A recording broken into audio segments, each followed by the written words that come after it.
It's amazing that Max was able to step up on this late notice. He was at the Fox lot a couple weeks ago. He did not get injured. But he's coming back from an ankle injury himself. But anyways, Tony has to be absolutely devastated. Khabib as well.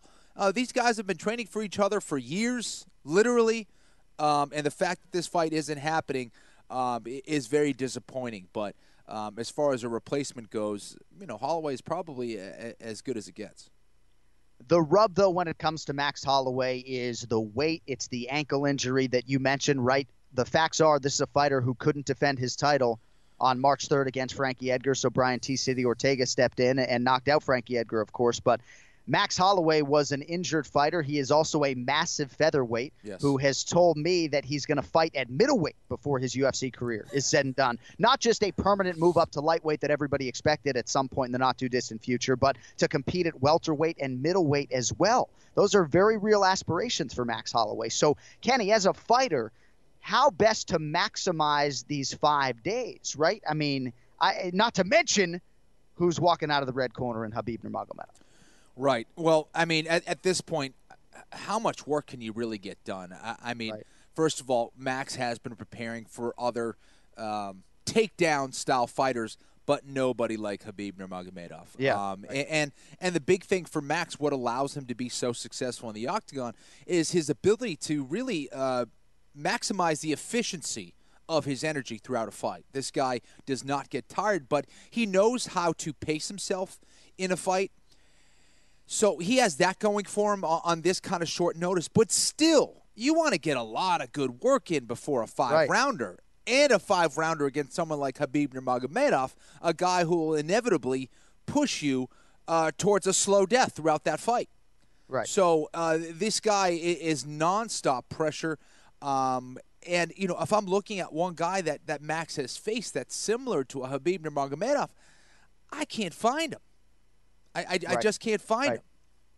And as far as challenges for Khabib Nurmagomedov in this matchup, I mean, I guess there are some similarities maybe in terms of the length, but Khabib's the type of stylist, Kenny. He's going to go in there and really try to cut off and close distance and do what he does. I mean, how much do you think strategically he's trying to make changes here during fight week, if at all? Not much, because the beauty in Khabib's game is the fact that this guy does the exact same thing every single time, no matter who he's facing. So it's always going to be an easy transition for a fighter like a Khabib Nurmagomedov.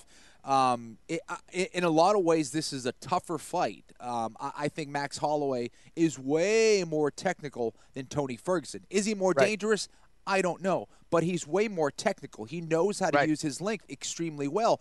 Tony gets hit a lot. Tony doesn't use his reach like I think he should. Max Holloway does. Max Holloway is probably around 5'11", so he's going to be tall. He's going to be taller than Khabib, I think. Or they might be right around the same height. But in either event, also Holloway's a guy who could switch his stances very well. He moves very well. He can fight going backwards very well. Can he stop the takedowns? Is he as much of a threat on the ground with his submission game as Tony Ferguson? I don't think so. Right. Now, some people might take a prime, fully trained, full training camp behind him, Max Holloway, over Tony Ferguson if you're trying to find somebody to beat Khabib Nurmagomedov. But I think it's going to be few and far between in terms of people who would take Max Holloway on 6 or 7 days' notice. And I think largely what he's going to be doing this week is just going to be trimming weight and trying to put himself in the best position as humanly possible. And certainly there's some financial gain for him here. I respect the fact that he doesn't care so much about his winning streak that he is willing to step up. It's not as though this isn't without opportunity, Kenny, and him trying to become a simultaneous 2-division champion, but just a huge ask to do it on 6 days' notice.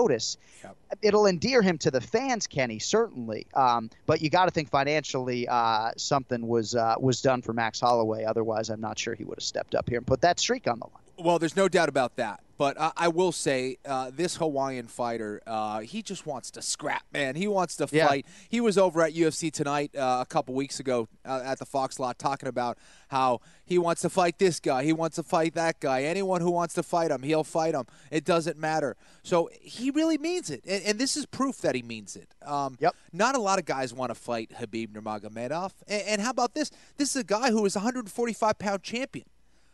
So I just hope that And I think this will be the case. I think he's going to go out there and fight a very good fight for a while it lasts, hopefully. Right. This is a big ask for him on this kind of short notice. But I just hope that he doesn't kind of take so much damage in the fight where people don't respect him as much, because you know how the fans are. I hope that's not the case. I hope people realize how much of a man this guy is to take this fight and put kind of his reputation on the line like this. I think is unbelievable. So for Max Holloway, he gets all my respect.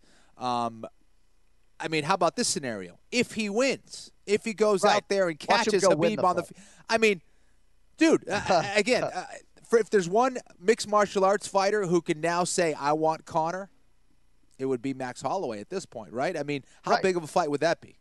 Well, and you're right. And there are a handful of fighters, Kenny, Max Holloway among them, who are that Donald Cerrone type, who want to fight multiple times a year. The weight issue is the only reason probably why a guy like Max Holloway isn't competing 8 or 10 times a year. So power to Max Holloway for stepping up. And this almost does call for a tattoo bet, right, Kenny, given the circumstances, to get like an 808 tattooed on my forearm if Max Holloway is able to get this thing done. That's a great point. You bring up a great point. Nate Diaz did it. So everyone who was saying, this is impossible, Nate taking this fight on short notice. The guy who has nothing to lose in a mixed martial arts fight is the most dangerous opponent in the world. When all the pressure is on the other guy and you got no pressure and you're going in there, nice and relaxed. You didn't have enough time to really get nervous about the fight. I mean, Max Holloway is going to be a dangerous go for anybody in any weight class. It's going to be interesting, man.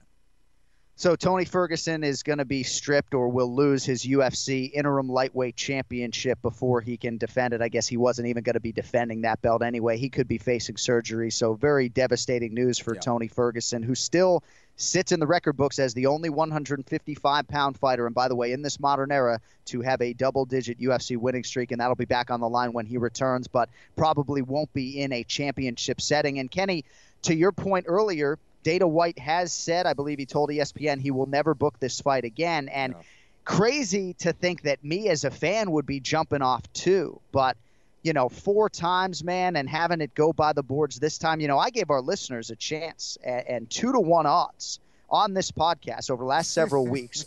Odds on this fight getting canceled before fight night. And nobody took me up on it, Kenny. No. And you know why? Because this wasn't going to happen, right? Like, the only way this fight went away is some freak accident, right? Because if either of these guys, as I said, was even 65 or 70% going in, Kenny, they were going to make the weight and they weren't going to pull out of the fight, right? And maybe even if their cardio was compromised and they didn't make weight, right, they would still end up figuring out a way. The belt would be on the line for one guy. Instead, we get this freak injury.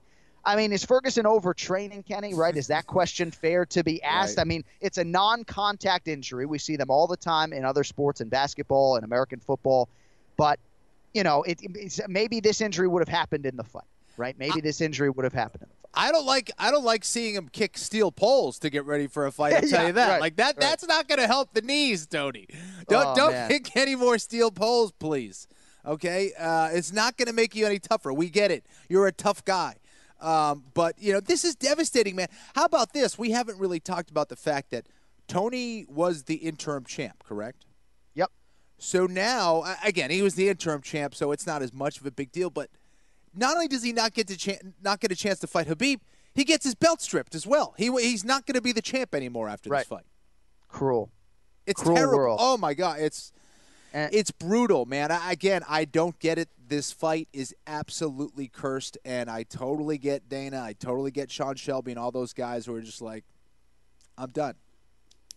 Not doing this fight anymore. Yeah, man. No, I try to be optimistic, right? But I think if you're exclusively a mixed martial arts fan and you're not a fan of these other sports, this has got to be a really hard pill to swallow here. Because I tried all morning to find a parallel in other sports, and certainly in golf and tennis and wrestling and individual sports. If the athlete gets hurt, the tournament is over, right? Or the season is over. But like, how about the Boston Celtics right now in the NBA? So their two best players are hurt, Kyrie Irving, Gordon Hayward likely out for the season.